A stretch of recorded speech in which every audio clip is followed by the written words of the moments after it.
वो कैसे ये भूल रहे हैं कि उर्दू का अपमान मतलब भारत के इतिहास, भारत की विरासत का और भारत का अपमान है। और इनकी जो भाषा है, इनकी जो नफरत है, उसको सुनने के बाद सिर्फ इतना ही कहा जा सकता है कि इल्म की तो कोई सीमा हो सकती है, लेकिन जहालत की कोई सीमा नहीं होती।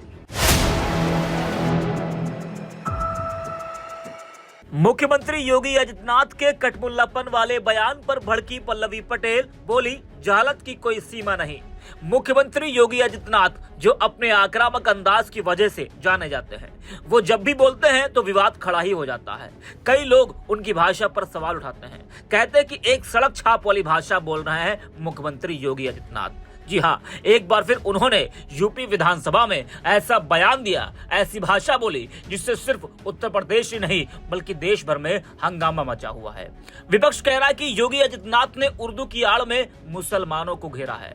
कटमुल्लापन कहा, क्या ऐसी भाषा एक प्रदेश के मुखिया को शोभा देती है? जी हाँ, आपको बता दें कि विधानसभा में योगी आदित्यनाथ ने विपक्षी नेताओं से कहा कि अपने बच्चों को भेजेंगे इंग्लिश पब्लिक स्कूल में और दूसरों के बच्चों को बोलेंगे कि एक गांव के उस स्कूल में पढ़े जहां संसाधन भी नहीं है। इस बयान से योगी आदित्यनाथ ने अपनी सरकार पर भी सवाल खड़ा किया है। जी हाँ, योगी के बयान का मतलब गांव में कोई संसाधन ही नहीं है तो गांव के बच्चे कहां पढ़ेंगे? सब तो शहर में नहीं पढ़ सकते ना। इसका मतलब आपने गांव के सरकारी स्कूलों के लिए कुछ किया ही नहीं। आप ही कह रहे हैं कि गांव में कोई संसाधन ही नहीं है।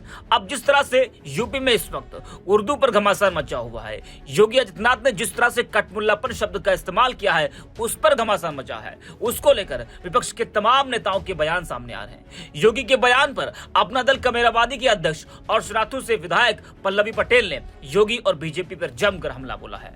उन्होंने कहा कि भाजपा का चाल चरित्र और चेहरा उजागर हो चुका है। भाजपा हमेशा सांप्रदायिक मुद्दों को बढ़ावा देती है और वास्तविक समस्याओं से जनता का ध्यान भटकाने का काम करती है।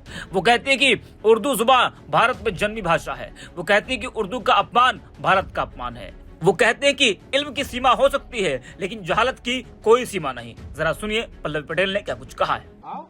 देखिए, उर्दू जुबान जो है वो भारत में जन्मी जुबान है, भारत में पली बड़ी भाषा है।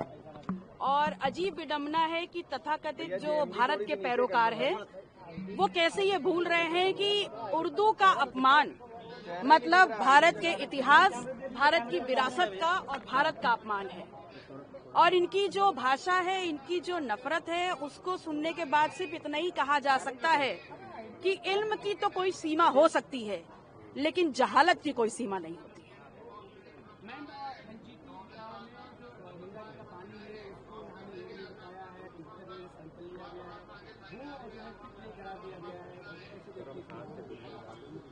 थोड़ा संभल कर बोलिए, क्योंकि ये कह करके तो आप सीधे सीधे नरेंद्र मोदी जी की पोल खोल देंगे।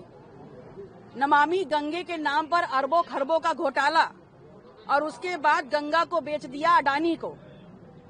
और कहना गलत नहीं होगा कि ना सिर्फ गंगा बल्कि पूरे उत्तर प्रदेश को भ्रष्टाचार से मैला कर रहे हैं और कर चुके हैं ये लोग।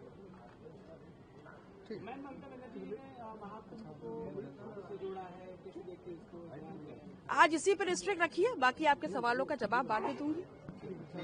तो सुना आपने किस तरह से पल्लवी पटेल ने योगी और मोदी पर जमकर हमला बोला है। बता दें कि यूपी विधानमंडल का बजट सत्र कल से शुरू हुआ। पहले दिन सत्ता पक्ष और विपक्ष के बीच जमकर गतिरोध देखने को मिला। सदन में भाषा को लेकर दोनों पक्ष आमने सामने आ गए। दरअसल विधानसभा अध्यक्ष सतीश महाना ने सदन को क्षेत्रीय बोलियों में भी विधानसभा की कार्यवाही के प्रसारण की सूचना दी। उन्होंने घोषणा की कि सदन की कार्यवाही का अनुवाद अंग्रेजी के साथ साथ 4 क्षेत्रीय भाषाओं अवधी, भोजपुरी, ब्रज और बुंदेलखंडी में भी उपलब्ध होगा। इस घोषणा के बाद समाजवादी पार्टी ने उर्दू को भी इसमें शामिल करने की मांग की, जिस पर मुख्यमंत्री योगी आदित्यनाथ ने नाराजगी जताई। नेता प्रतिपक्ष माता प्रसाद पांडे ने विधानसभा में अंग्रेजी के प्रयोग पर आपत्ति जताते हुए कहा, इस विधानसभा में अंग्रेजी का उपयोग न्यायोचित नहीं है। उन्होंने सरकार पर आरोप लगाया कि अंग्रेजी को आगे करके वह हिंदी को कमजोर कर रही।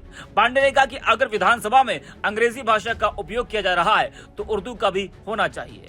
वहीं मुख्यमंत्री योगी आदित्यनाथ ने कहा कि समाजवादी पार्टी के नेता तो अपने बच्चों को अंग्रेजी मीडियम के स्कूलों में पढ़ाते हैं, लेकिन ये चाहते हैं कि आपके बच्चे उर्दू पढ़ें। ये लोग उनको मौलवी बनाना चाहते हैं। सीएम योगी ने सवाल किया कि समाजवादी पार्टी के नेता क्या देश को कठमुल्लापन की ओर ले जाना चाहते हैं या नहीं चलने वाला है। फिर क्या योगी के इसी बयान को लेकर लगातार विपक्ष के नेता बीजेपी और योगी पर जमकर हमलावर है।